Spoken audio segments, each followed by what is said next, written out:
I am happy that most of you have participated in the seminar, having prepared well. Of course, you are reading through the contents, but what we expected out of this 12th seminar is that you have to offer your opinion. You have to study the subject at home and you have to offer your opinion, just like V. Kameshwar Rao. He has offered his opinion. He has actually the ground realities he told.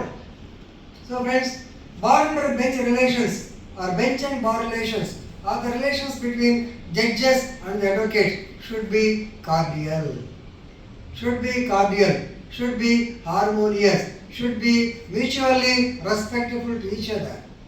Nobody is great and nobody is less, because a lawyer having studied for 3 full years and having practiced for a couple of years or 3 years under senior advocate, then after writing the examination he becomes a judge. So lawyer and judge, they are on the same footing. So therefore the relations between bench and bar should be cordial. For what? Already friends told that the so-called bench and bar, they are like the 2 wheels of a chariot. If the chariot has to run perfectly in synchronization, the relation should be good. That's why the lawyer is called a court officer. You have got your part in the administration of justice. One side lawyer, the lawyer on behalf of the plaintiff, he will argue on his own lines and he will present certain case laws. The defendant lawyer, he will argue on behalf of his client and he will give some more case laws. The judge will act as arbiter, not as arbitrator. He will act as the arbiter, basing on the facts and circumstances, materials and the evidences produced together with arguments by the lawyer. He will come to a definite conclusion or just conclusion by doing the justice, equity and good conscience. He will deliver the judgment. Therefore, lawyer plays an important role. Therefore, I told you, lawyers should have the respectful attitude toward the court. Lawyers should not try to influence the court in an improper way or illegal way. Lawyer should always attend the court in proper attire or a proper uniform. And lawyer should attend the court on all the dates of hearing as per Rule 11. And if you do not find time, because lawyers, they don't have 10 legs or 10 hands, so you can send your proxy or you can take permission from the judge. And whenever you enter the court premises, whenever you leave the premises, please bow down and have a respectful attitude toward the court. And I told you, please remember, whenever the judge puts any question, don't answer by sitting, answer by standing. That is the tradition, that is the respect you are having towards the judge. At the same time, bench also has a role to play. So when once you become a judge, you should not, even though you are standing or you are sitting in an elevated position, but you should have the manner of courtesy. You should pay courtesy towards your fellow lawyer. You are also lawyer. Previously, he is also lawyer. You must be patient. That's why I told you. Most of you are told also. The judge should sit with receptive mood. The judge should sit with receptive mood. Whether inside you may be saying something, but you should appear that you are in a receptive mood, and you must give the patient hearing. Of course, you can't be so patient because you are not, judge is not Buddha. If he is Lord Gautam Buddha, Buddham Saranam Gacchami, he can be patient, but it's not possible. So therefore, there is a way. You can ask the lawyer, sir, can you complete within half an hour or like that, because I have got some other cases. Yes, definitely the advocate will oblige and he will try to finish the so-called arguments within a particular period. And secondly, you must know the privileges of the bar also. The judge should know the privilege. Yes, if a senior man like Nagiseti Mohandas comes to the court, normally you have to give him the right of period because he is an advocate. And please remember, don't use harsh or intemperate words. Simply you are on the bench and they will definitely say, yes sir, Your Honor. But please remember, they will curse you. Don't use harsh words.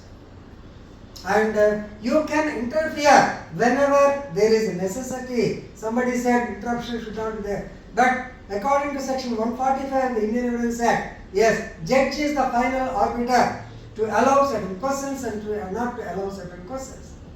So, whenever the questions or the leading questions of the advocate are not required, then the court can put a full stop, just like the legislator or the speaker of an assembly. So, everybody has got his part to play. Just like you have got the part of reading the seminar, disclosing the seminar, he has got a part to deliver the judgment. For delivering the judgment, can the judge directly deliver the judgment without the assistance of lawyers? No. You argue on behalf of one side, you argue on behalf of the other side, then the court will come to a conclusion, rather a just conclusion we can say. Therefore, the relationship between judge and the bar and bench should be cordial. In this connection, as regards the interruption process also, I think some of you are confused. Please remember, the law came from common law. Let us take the example, because if I go to the topic of jurisprudence, it takes much of time. So the common law is there. Common law is based on judicial precedents. What are precedents? Precedents are the previously decided case laws. Because in the law of torts, I told you, since there were no sections, the judiciary, they used to depend on the principles of judicial precedents, previously decided case laws. They don't have any sections. Suppose if A defames B, he will be awarded some 100 rupees fine like that. The judicial precedents, previously basing on the common law, they have got utmost value. Even in Article 372 of the Constitution of India, you have to abide by the common law. Article 51 says you have to foster respect to the international law. Then came the so-called after judicial. Normally, you will be guided by so many judicial precedents. Nowadays also, you will be citing the case laws, precedents. For example, whenever any constitutional matter comes, we will cite the case laws of Sajjan Singh, Golaknath or Keshwamla Bharati. Whenever the fundamental rights, ABM, JDM, Jabalpur, like that, so many case laws are there. They are all judicial precedents, previously decided case laws. And another topic has come.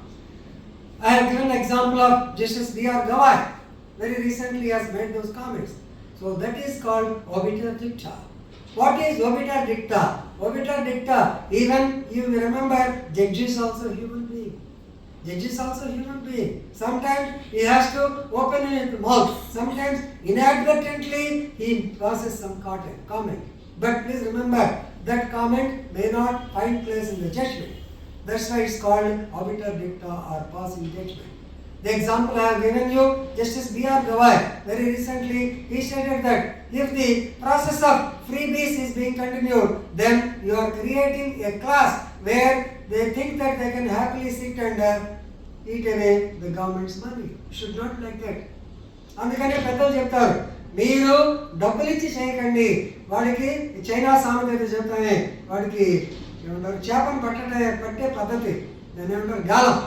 గాలం ఏమైనా అంతేగాని ఊరికే రోజు చేప ఇచ్చినా వాడికి కాదు అని చెప్తుంటారు. So that is Obiter Dicta. దానిలో judges, they are also human being. Sometimes they may pass adverse comments also. In the High Court, when the proceedings were going on, so this advocate extemporally continues in his arguments, but the judge has to go to Bhimavaram, which is his native place. Then he asked the lawyer, "Can you complete?" "Yes, sir." Then he said, "Why did you stop?" "I had to go to Bhimavaram." "What for?" "To see Kodipandu." That is Obiter Dicta. Funny thing. So you must not always be so serious. Serious. Now, this is Obiter Dicta, that is passing remark. Please remember, in most of the newspapers, you will be seeing news which are Obiter Dicta. They are not finding place in the judgment.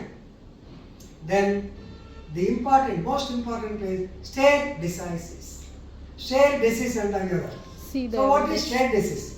Just like judicial precedents are useful to the advocates, Stare Decisis will be useful to the judges. Because Stare Decisis means See the above decision. The above decision is having the so-called ratio decidendi. We will come to it later. See the above decision. Suppose if the judge has to give a judgment on a case of 307 where there are no injuries. So somebody gave a complaint that other person came with a pistol to kill him, but simply he skidded and he escaped. Is it not attempt to murder? Definitely. In such case, what are the judgments? Then Stare Decisis will give all the decisions. So if he sees the above decision, it's enough. So that is Stare Decisis or Stare Decisis. Another thing is there are judgments given based on the reason. Ratio decidendi. Ratio decidendi means reasoned decision. For everything, Honorable Supreme Court of India says you have to give a reason for the order. Even in government house, since I worked in the department, so whenever you give a decision, you have to give a speaking decision. That means the decision should be clear that basing on these reasons, I am rejecting your application. Basing on reasons, I am giving conviction. So, ratio decidendi, that means reasoned decision. Reasoned decision is, suppose if a woman comes and says that I am being harassed I am being subjected to cruelty by my husband because my father has not given the so-called 10 lakhs towards starting of a fertilizer shop. ఇక్కడ ఏం చెప్పింది మా ఆయన 10 లక్షలు మా ఆయన అడిగిన 10 లక్షలు మా నాన్న అడగలేదు కాబట్టి ఈ subject cruelty. If you are able to prove the ratio, that is reason, ఏమని that the father-in-law has already promised that he will give 10 lakhs for opening a shop. పెళ్ళప్పుడు చెప్తాం కదా, చాలా అబద్ధాలు చెప్తాం. నీకు సో ఆ టైంకి 10 లక్షలు ఇస్తానని చెప్పాడు, ఇవాళ ఈయన అడిగాడు. Will it amount to dowry harassment? Certainly no. So the ratio, the presentation is here, since already you promised, you have to fulfill it. If you are not able, of course he cannot demand. So this is called reasoned decision. For coming to a conclusion, there should be some rationale. Our rationale is always a legal example. For example, you find the auto driver. You find the auto driver in a simple drunk and drive case. The rationale is that వాడు పగలంతా పనిచేసినప్పుడు సాయంత్రం కూడా ఏదో కాస్త తీర్థం తీసుకున్నప్పుడు నిద్ర రాదు. Can the judge impose him a fine of 5,000 rupees? ఇప్పుడు వేస్తున్నారు అనుకోండి నార్మల్గా. నో. ఆటో డ్రైవర్ ఎంత ఇవ్వాలి? రీజన్ ఎంత ఉండాలి? మహా అయితే ఒక 500 రూపాయలు. 5,000 ఇస్తే వాడు ఏమవుతాడు? మళ్ళా 4-5 యాక్సిడెంట్లు చేస్తాడు, ఎందుకంటే రాలేక. సో కాబట్టి the reason should be, please remember, the decision should be a reasoned one. Alage, why I am giving this death conviction, death sentence with this person, there should be a reason, because it is one of the rarest of rare cases. As cited by the Supreme Court of India, 21 points I have given you, which are deemed to be the so-called rarest of rare cases. If a girl is subjected to rape and if she is then in the Pox Act definitely death sentence. If a woman is subjected to rape by gang rape and yes, it is the rarest of rare case. ఎవరైనా చంపేసి పొలాల్లోకి తీసుకెళ్ళి తగలబెడితే rarest of rare. అలాగే writing కేసులో ఈ group ఆ group ఇష్టం వచ్చినట్టు కొట్టి పంటలంతా ధ్వంసం చేసి ఇల్లు తగలబెడితే rarest of rare. సో ఇవన్నీ పాతకాలంలో, ఇప్పుడు rarest of rare అంటే ఈ వదిలే కామెంట్ చేయడం బాగుంది, అన్ని ఆడవాళ్ళు చంపేయడం కేసులే వస్తున్నాయి. సో కాబట్టి the ratio decisions, reason decision. So friends, remember, whenever you go through you have to submit the arguments, you have to go through the precedents first, previously decided case laws, then ratio decidendi, reason decision ఏమైనా ఉన్నాయా. తర్వాత if you are a judge, you have to go through the so-called Stare Decisis. If you are a judge, anyway, don't make any obiter dicta, not better, but anyway, even though you pass a current according to Judges Immunity Act, you are protected. Even though you say something nonsense, nobody can hold you responsible because you have got the immunity. Right? I hope all of you have understood more than seminar. I have given a lecture on ratio decidendi or precedent or obiter dicta as well as the so-called Stare Decisis. With this, I am concluding. Thank you for giving me an opportunity.